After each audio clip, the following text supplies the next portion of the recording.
Waouh, ça fait longtemps. Bonjour à toutes et à tous, c'est Gaël, on se retrouve dans une nouvelle vidéo. Ça fait si longtemps, ça fait plus d'un mois, ça nous a manqué, hein, clairement. J'espère que ça vous a manqué. N'hésitez pas à me dire en commentaire si je vous ai manqué. Avant qu'on commence le sujet d'aujourd'hui, je vous propose quand même qu'on parle un petit peu de pourquoi j'ai été absent, quelles sont les raisons, pourquoi je pas fait de vidéo tout simplement. Et aussi vous faire quelques petites annonces pour ce qui va arriver prochainement sur la chaîne. Alors pourquoi j'ai été absent sur YouTube pendant quelques temps? Alors d'abord, j'ai pas été complètement absent, j'ai fait des lives très régulièrement, quasiment toutes les semaines, hein, au moins une fois par semaine. Je suis conscient que c'est pas forcément du contenu qui intéresse tout le monde, hein, je m'en rends bien compte, mais en tout cas je suis très heureux dans ce que je fais actuellement, parce que je passe des très bons moments avec les viewers réguliers, vous vous reconnaîtrez si vous passez sur la vidéo. Et même avec des personnes qui viennent pas souvent, je passe des bons moments, on parle, on joue, on fait des tier lists, on fait plein de trucs, et moi je m'éclate vraiment. Et en plus de ça, j'ai commencé enfin les lives sur Twitch, donc là c'est tout plein de lives, un peu comme je fais sur YouTube, mais tout ce qui est hors du catch. Donc je joue à Smash par moment, je suis en train de faire un let's play en random nuzlocke sur Pokémon Heart Gold, donc si ça intéresse certaines personnes, n'hésitez pas à aller y jeter un oeil. Pourquoi j'ai pas fait de vidéo? En partie parce que je faisais des lives régulièrement, mais aussi parce que dans ma vie ça va pas du tout en ce moment. Il y a plus d'un mois j'ai perdu un proche, ça m'a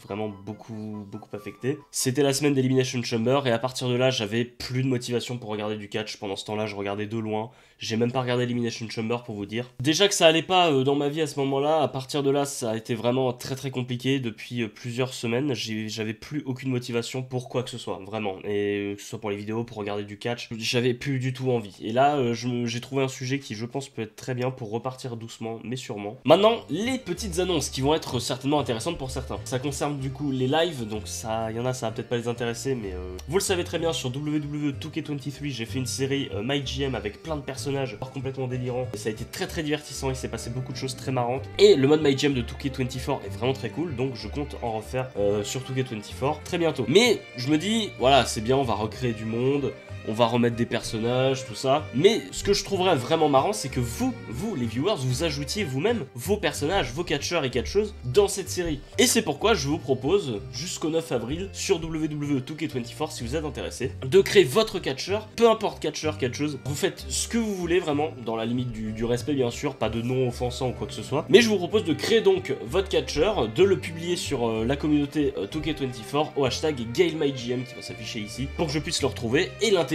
dans le jeu, ce qui serait quand même vachement fun. Imaginez voir votre superstar atteindre les sommets. Donc voilà, c'est un truc qui me hype un petit peu, donc si quelques personnes sont intéressées, n'hésitez pas, allez-y, c'est open. Et je pense qu'on en a fini avec les annonces et les explications. Pour aujourd'hui, on va pouvoir entamer enfin le sujet de la vidéo, qui est ce pourquoi vous avez cliqué quand même. Ça va être discussion un peu comme on a fait dernièrement, un peu au feeling avec ce que je pense, avec mon point de vue de mec qui a regardé le catch de loin dernièrement. On va tout simplement passer en revue les matchs qui ont été annoncés pour le moment pour WrestleMania 40, il en reste 3 ou 4 à annoncer il me semble. Donc au moment où je tourne, c'est pas complet encore, là je tourne au lendemain de l'épisode de Raw du 25. Donc du coup si jamais il y a de nouveaux matchs, m'en voulez pas. Mais donc aujourd'hui voilà, je vais vous donner mon ressenti, mon niveau de hype pour les matchs, et un pronostic un peu early, comme ça, voilà. On commence avec LA Knight contre AJ Styles, un match qui au départ ne me hypait pas particulièrement, en toute honnêteté. Malgré tout, c'est deux catcheurs que j'affectionne particulièrement, leur rivalité a commencé du coup depuis qu'AJ Styles est revenu, ils étaient en rivalité avec la Bloodline, tout ça, il y a eu le Fatal 4-Way au Royal Rumble, et globalement j'étais pas hype par ce match, mais il me semble récemment qu'il y a eu un segment très stylé de bagarre un peu, je sais pas si c'était dans la rue ou chez un des deux, en tout cas ça avait l'air vraiment stylé, et ça a fait grimper un petit peu mon niveau de hype pour ce match.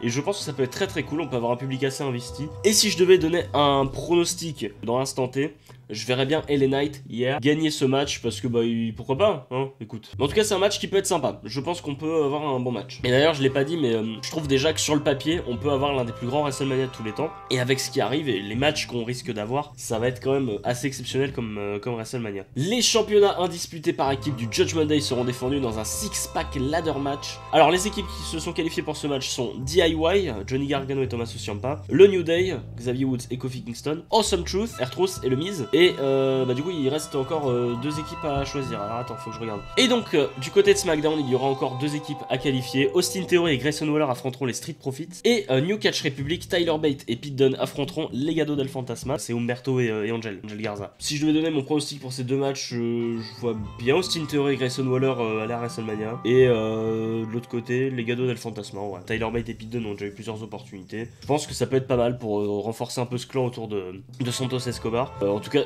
d'avoir une opportunité à WrestleMania. Je vois que c'est assez partagé parce que beaucoup pensent que c'est qui tout double ce genre de match. Soit c'est excellent et on se régale, soit ça risque d'être très peu crédible. Parce que oui, les matchs de l'échelle, on le voit bien déjà avec les Money in the Bank, ladder match. Il y a très peu de... C'est pas toujours très crédible, quoi. Le mec qui prend 40 minutes à monter l'échelle alors qu'il est tout seul et qui pourrait, je sais pas, dans un élan d'adrénaline, aller décrocher la mallette sans problème. Là, en plus, il y aura 12 catcheurs et pour mettre les 12 en valeur, ça va pas être facile, donc il y aura forcément des catcheurs qu'on verra quasiment pas et il y aura forcément des incohérences. Moi, je suis assez hype parce que, comme vous le savez, j'adore quand ça part dans tous les sens, j'adore quand c'est le bazar. J'ai bon espoir que ce match soit très cool. Maintenant, faire un pronostic, c'est vraiment pas facile. Alors, autant il y a des équipes que je ne vois absolument pas gagner, genre le New Day, Grayson Waller, Austin Theory, j'y crois très peu. Si les Street Profits se qualifient, j'y crois pas non plus. New Catch Republic, j'y crois pas. Les Legado del Fantasma, peut-être, mais bof. Les 3 seules équipes que je vois potentiellement gagner, c'est Judgment Day, DIY et Awesome Truth. Le reste, j'y crois pas de ouf. Awesome Truth, j'aime beaucoup ce qu'ils font actuellement avec R-Truth et le Miz du coup. Et en vrai, Miz R-Truth en champion, je dirais pas non. Que le Miz récupère un titre depuis son premier depuis un moment, ce serait mérité. R-Truth aussi qui toucherait enfin un titre, ce serait superbe. DIY, en vrai, j'ai dit que pourquoi pas, mais en vrai, non. En vrai, je vois que le Judgment Day ou Awesome Truth pour sortir vainqueur de ce match. Le Judgment Day, je pense qu'ils sont toujours favoris pour ce match. Et malgré tout, je pense que voir Awesome Truth gagner pourrait être vraiment stylé pour déjà notamment permettre peut-être à Damien Priest d'enfin quitter ce clan et aller cash in sa mallette. Mon pronostic partirait vers Awesome Truth parce que je pense que ça peut vraiment apporter des choses très intéressantes derrière du côté du Judgment Day. Globalement, je vois pas grand d'autres possibilités. Je suis très hype pour ce match, je pense que ça peut être très sympa. Là, l'un des matchs qui me hype le plus pour ce WrestleMania, il était prévisible, on le sait depuis SummerSlam 2023 qu'on aura ce match. Jey Uso contre Jimmy Uso, les deux frères, leur match de rêve, s'affronter en 1 contre 1 à WrestleMania. Jimmy Uso qui avait coûté bien sûr le titre à Jey Uso lors de SummerSlam 2023. Un turn qui faisait pas beaucoup de sens sur le moment, on va pas se mentir. En fait, ce qui faisait du sens, en quelque sorte, c'est que voilà, Jimmy Uso, il met un super kick à Roman Reigns. Là, oui, il dit à Jey, allez, suis-moi, on se casse de là. Le SmackDown qui suit, Jey Uso super kick Roman Reigns, et ils se barrent tous les deux de la Bloodline. On a la rivalité qui conduit à SummerSlam. Et enfin, Jimmy Uso va coûter le match à Jey Uso parce qu'il avait peur que Jey devienne comme Roman Reigns. Jusque là, pourquoi pas? Tu vois, moi je dis, en vrai, si tu t'arrêtes à là, ok. Et après, les deux, on prépare la rivalité tranquillement. Le souci, c'est que Jimmy Uso est retourné vers la Bloodline derrière, alors que c'est lui qui a initié, qui a ouvert la porte de sortie en fait. C'est ça qui fait pas de sens. Et je rejoins beaucoup de gens là-dessus. Mais pour autant, je suis incroyablement hypé par ce match. J'ai beaucoup aimé la promo qu'ils ont eu tous les deux. Je crois que c'était au dernier SmackDown. En tout cas, j'aime énormément l'idée d'avoir un match entre les deux. Je pense que ça peut être incroyable en termes de storytelling, incroyable en termes d'in-ring aussi. Et ouais, globalement, je pense que oui, ça va être cool. Je pronostiquerai une victoire de Jey Uso. Voilà, ça me paraîtrait plus logique de voir Jey Uso gagner au vu de sa popularité actuelle. Jimmy Uso est pas suffisamment crédible pour aller battre Jey Uso, je pense. À moins que Solo Sikoa vienne interférer dans ce match, mais ça n'aurait aucun sens honnêtement, parce que Solo Sikoa il a pas l'air de trop calculer Jimmy Uso depuis quelques temps. Mais quoi qu'il en soit, je suis incroyablement hypé par ce match parce que c'est mon équipe préférée all time, ils font partie des catcheurs qui m'ont fait aimer le catch, et j'ai très hâte de voir ce match, vraiment. Ça par contre c'est un match que j'ai absolument pas vu venir, mais qui pourtant me donne très envie aussi. Le championnat des États-Unis de Logan Paul sera défendu dans un triple menace, et oui, contre Kevin Owens et Randy Orton. Ok. Alors, un Logan Paul, Kevin Owens, je l'aurais bien vu, voilà, sans problème, tu mets une petite stipulation et tout. Mais rajouter Randy Orton à l'équation, je m'y attendais pas, et je suis plutôt content en vrai. Non, parce que soyons honnêtes, tu voulais le mettre où Randy Orton dans la carte? Tu voulais ramener John Cena pour avoir un contrat entre John Cena et Randy Orton? En vrai, je pense que c'était la meilleure option pour intégrer Randy Orton à tout ça, parce qu'on a vu qu'il se rapprochait pas mal de Kevin Owens, il s'approchait aussi pas mal de Logan Paul, il y a eu ce RKO sur KSI qui était plutôt stylé d'ailleurs. Et en vrai, je suis plutôt curieux de voir ce qui peut se passer dans ce match. Mais maintenant, le fait que Randy Orton ait été ajouté à ce match me fait me dire que Logan Paul va gagner. Je sais pas comment dire ça, mais un contre un Kevin Owens Logan Paul, j'aurais définitivement vu Kevin Owens gagner sans problème. Mais maintenant, là il y a tellement d'opportunités pour que Logan Paul trouve des gruges, pour qu'on ait un moyen de... Je sais pas comment dire, mais en fait je pense que Logan Paul va gagner ce match. Après je sais pas trop quoi vous dire d'autre quoi. J'ai juste un feeling, hein, c'est rien de plus qu'un feeling. En tout cas le match risque d'être très intéressant. Donc mon pronostic à l'heure actuelle serait une victoire de Logan Paul qui conserverait le championnat des États-Unis. Encore un match qui a le potentiel d'être un show stealer, un véritable 5 étoiles. Gunther défendra le championnat intercontinental contre Sami Zayn. Et là c'est une affiche qui a beaucoup fait parler. Dans le bon comme dans le mauvais sens d'ailleurs. Donc pour la remise en contexte, Sami Zayn était sur un chemin de la rédemption un petit peu. Je veux un titre à WrestleMania, j'en ai marre qu'on me considère comme underdog, je veux devenir challenger.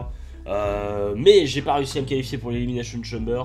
Donc je remporte le Gauntlet match qui qualifie pour affronter Gunther à WrestleMania en battant Chad Gable qui était le deuxième favori pour aller affronter Gunther. Et on a pas mal insisté sur la frustration de Chad Gable après cette défaite. Les gens, il y a eu un petit mouvement We Want Chad Gable, mais bon, ça a l'air compliqué quand même parce que les gens aiment beaucoup Sami Zayn aussi. C'est une situation un peu particulière et je sais pas si la WWE compte intégrer Chad Gable d'une manière ou d'une autre à ce match. Est-ce qu'ils veulent faire un triple menace? Est-ce qu'on va avoir Chad Gable contre Gunther, je sais pas, à Backlash? Ce serait cool d'ailleurs. Je sais pas vraiment, mais quoi qu'il en soit, j'ai très hâte de voir ce match. Il y a un petit peu de suspense, mais pas tant que ça non plus, je trouve. Je veux dire, Sami Zayn, ok, Sami Zayn, tout ça, mais j'ai du mal à voir Gunther perdre ce match, honnêtement. Et je trouve que ça serait vraiment stylé parce je trouve qu'il y aura un peu de logique en plus de ça, parce que Chad Gable, il a croisé Sami Zayn une semaine après sa défaite lors du Gauntlet match, et il a dit à Sami Zayn, non, tu peux pas battre Gunther, j'en suis sûr. Et je trouve qu'en vrai, bah pourquoi pas une défaite bien lourde de Sami Zayn qui pourrait conduire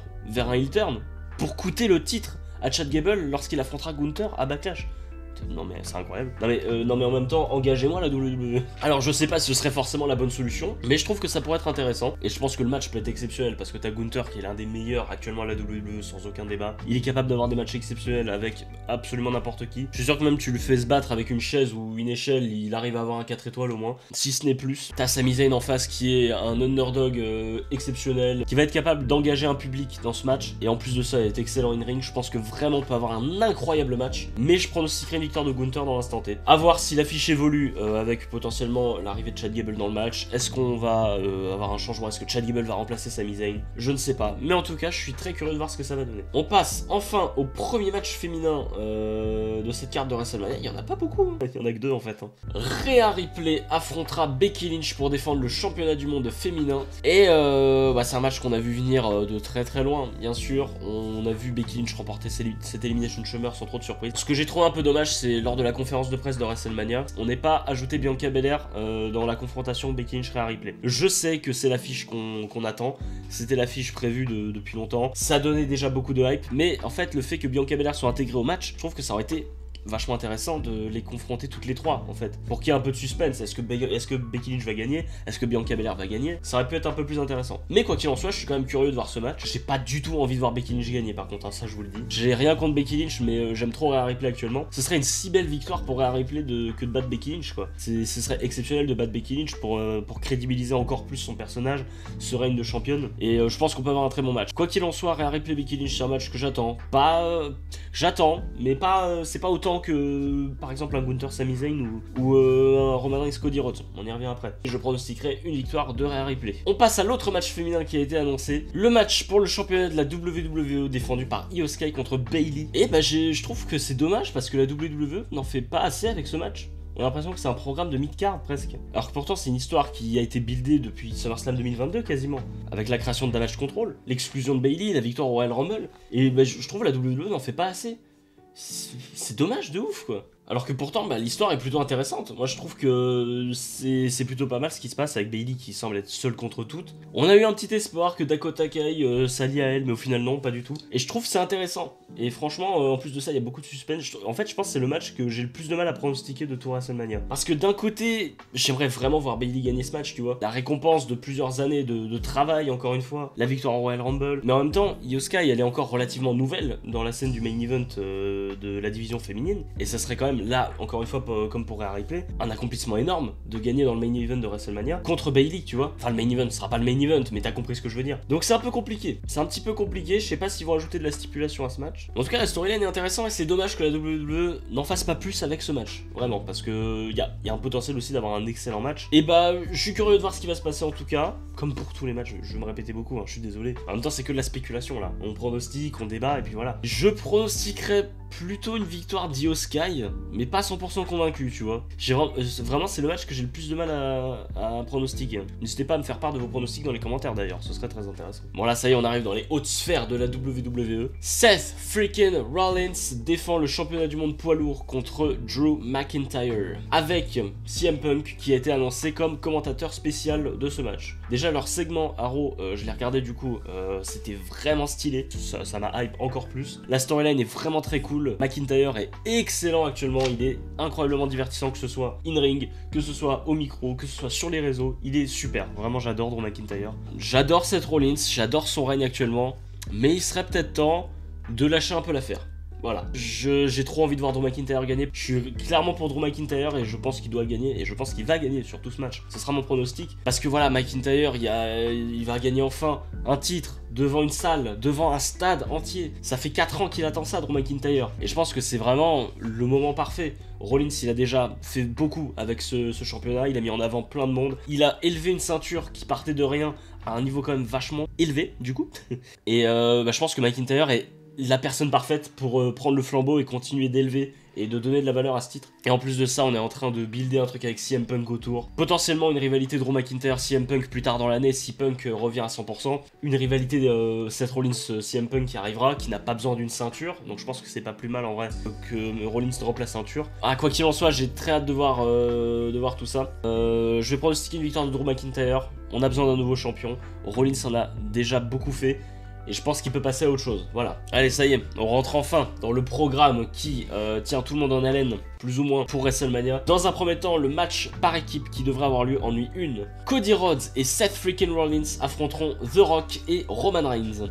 Alors du coup, c'est vrai qu'on s'est arrêté sur beaucoup de négativité sur la chaîne avec ce moment où on pensait que The Rock allait prendre la place de Cody Rhodes. Je maintiens encore une fois que je pense que c'était pas prévu que Cody Rhodes affronte Roman Reigns au départ. Et je pense que c'est vraiment en voyant les réactions des fans que la WWE s'est dit on va en jouer et on va faire un truc encore plus stylé. Mais ce qui est très bien joué en tout cas, ce qui est très bien joué. Maintenant, je vous avoue que ce match ne m'emballe pas des masses. Alors je suis curieux de voir ce qui va se passer, bien sûr, mais je sais pas, c'est compliqué à dire. Pour rappel, si Cody Rhodes et Seth Rollins remportent le match, il n'y aura pas de Bloodline, il n'y aura personne pour interférer dans son match contre Roman Reigns. Mais si The Rock et Roman Reigns gagnent, justement, c'est tout l'inverse. Ça va être les règles de la Bloodline, ils pourront faire ce qu'ils veulent. Jimmy Uso pourra être l'arbitre spécial, The Rock pourra casser la gueule de Cody Rhodes avec tout ce qu'il veut. Paul Heyman pourra faire un saut de 30 mètres depuis un hélicoptère, enfin voilà, voilà, la Bloodline pourra faire ce qu'elle veut. Malgré l'enjeu, j'ai du mal. Je vous avoue, j'ai du mal, je suis peut-être un peu aigri, mais... Alors pour autant, je suis content de voir que Cody Rhodes affrontera Roman Reigns.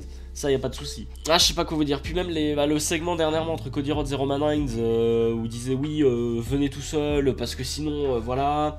Au final, ils sont pas tout seuls, mais au final, il se passe rien, personne se bagarre. Leur discussion était bof. Honnêtement, je trouve que j'étais bien plus investi et j'ai bien plus apprécié la storyline de l'an passé, qui avait l'air beaucoup plus personnelle quand même, je trouve. Et le fait que ça tourne avant tout autour de Roman Reigns et de Cody Rhodes au départ, l'an dernier, ça me plaisait beaucoup. Le truc, c'est qu'il y a Cody Rhodes et The Rock qui sont clairement plus divertissant et plus c'est les deux qui carrient cette storyline parce que Roman Reigns n'est pas là, Rollins il a d'autres choses à faire et au final est-ce que ça aurait pas été mieux que Roman Reigns perde le titre avant et qu'on ait Cody Rhodes contre The Rock à WrestleMania. Ah, je suis le premier fan de Roman Reigns mais bon il faut dire les choses quoi. Si je dois pronostiquer pour ce match, j'aimerais voir une victoire de The Rock et de Roman Reigns pour qu'on ait ce petit doute et pour qu'on ait un foutu bordel en main event de WrestleMania, ce serait incroyable. On pourrait avoir tellement de trucs, il pourrait se passer tellement de choses. Alors oui, on en a marre des interventions sur les matchs de Roman Reigns, mais vas-y, ce sera le dernier en tant que champion, je pense. Pourquoi pas partir en couille complètement avec Jey Uso, Seth Rollins, pourquoi pas Kevin Owens et Sami Zayn, pourquoi pas Finn Balor qui revient pour se venger de Roman Reigns, pourquoi pas Edge, pourquoi pas Daniel Bryan, enfin je sais pas, faites venir tout le monde si vous voulez. Je pense que ça peut être très intéressant et c'est pourquoi j'ai envie de pronostiquer une victoire de The Rock et de Roman Reigns. Et bien sûr, le main event de la nuit 2 de WrestleMania, la revanche de WrestleMania 39, Roman Reigns défend le championnat indisputé de la WWE contre l'American Nightmare Cody Rhodes. Et là pour le coup je suis hype. Bah bien sûr que je suis hype parce que Roman Reigns c'est certainement son dernier match en tant que champion. C'est la revanche d'un match qui était excellent l'an dernier. Et si il s'avère que The Rock et Roman Reigns remportent le match par équipe, ça peut être encore plus spécial, tu vois. Tout ce que j'espère c'est qu'en fait ce sera pas juste du 12 contre 1 quoi. Et que Cody Rhodes au final gagne tout seul contre tout le monde. Je trouverais ça vraiment dommage. Il faudrait, si on arrive à ce résultat, il faut que tout le monde soit impliqué. Il faut pas qu'il y ait que Cody Rhodes tout seul contre tout le monde. Parce que sinon ça va pas être marrant quoi. S'il gagne à la fin, on se dit wow, c'est ok, bah d'accord. Ça marche plus, ça les super-héros qui gagnent tout seul, tu vois. C'est John Cena, ça a saoulé tout le monde. Cody Rhodes, ça risque de saouler tout le monde après ça. Mais pourtant, je veux voir Cody Rhodes finir l'histoire. Je veux voir Cody Rhodes devenir champion. Et je pense que ce match peut être excellent. La storyline est mid. Si on parle juste de Roman Reigns et de Cody Rhodes, c'est quand même très mid. Et heureusement que The Rock est là pour ajouter sa petite touche à lui. Parce que clairement, c'est compliqué. Hein. Mais bon, là voilà, Roman Reigns, Certes, s'il gagne ce match, ce serait sa 1000e victoire à la WWE, mais justement, s'il gagne le match par équipe la veille, est-ce que ce serait pas finalement sa 1000e victoire? Et on est bon au final. Et il s'arrêterait à 1000. C'est bien. Je suis incroyablement fan de Roman Reigns, j'adore son règne, mais j'avoue que même moi ça me saoulerait de le voir gagner et qu'on continue pour encore un an. Je serais pas dévasté s'il gagnait. D'ailleurs je me régalerais de voir les réactions sur internet après ça. Mais non, Cody Rhodes doit gagner ce match. On va pas se mentir, Cody Rhodes doit gagner, c'est maintenant. Donc voilà, globalement ce que j'ai à vous dire c'est que je pronostiquerai une victoire de Cody Rhodes et comme ça on pourra repartir sur de superbes bases après WrestleMania. Globalement c'est un WrestleMania qui me donne particulièrement envie, c'est juste que dernièrement j'étais plus trop dans le catch, voilà, comme je vous l'ai expliqué au début de la vidéo. Mais je suis en train de me remettre dedans tranquillement, je regarde des matchs par-ci par-là, je suis ce qui se passe et je pense que WrestleMania peut être tout simplement exceptionnel. Déjà l'an dernier c'était dans le top 5 des plus grands WrestleMania de tous les temps. Je pense que celui-là pourra y prétendre aussi, je l'espère en tout cas. Bien sûr au moment où je tourne il y a encore des matchs qui peuvent être annoncés. Je vous remercie d'avoir suivi cette vidéo, ça fait plaisir de revenir, je sais pas encore si je vais revenir aussi régulièrement. Faut que je trouve des idées, faut que je tourne des trucs. J'espère pouvoir reprendre, j'espère retrouver la motivation et en tout cas n'hésitez pas à me dire ce que vous avez pensé de cette vidéo, n'hésitez pas à donner votre avis sur WrestleMania, donnez vos pronostics sur WrestleMania, faites-en plusieurs commentaires, comme ça le référencement est au maximum. N'hésitez pas à créer votre catcheur pour WWE 2K24 MyGM Multiverse 2024. Likez en masse la vidéo et surtout abonnez-vous en masse. Abonnez-vous en masse. Il faut qu'on passe les 900 abonnés, c'est pas normal qu'on n'ait pas réussi à passer les 900 abonnés. Si, c'est normal, on a plus fait de vidéos, mais bref, on doit passer les 900 abonnés avant WrestleMania, c'est l'objectif. Et sur ce, on se retrouve dans de prochaines vidéos. C'était Gaël, arrivederci.